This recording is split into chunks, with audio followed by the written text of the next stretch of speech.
Dapat munang pansamantalang ipatigil ang SIM registration para sa mga bagong users. Iyan ang suwestyon ng Presidential Anti-Organized Crime Commission.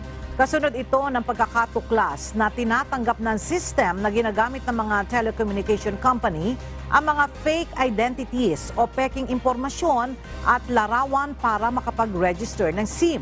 Ayon kay PAOK Chief Director Undersecretary Gilbert Cruz, kapag nakatigil na ang pagrerehistro online, ay maaari nang salain ang mga naunang nagrehistro.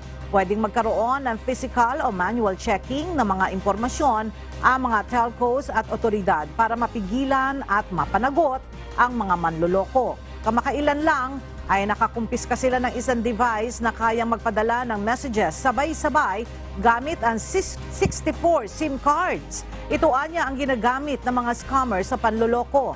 Dagdag pa ni Yusek Cruz, ang nasabing device ay nabibili rin online.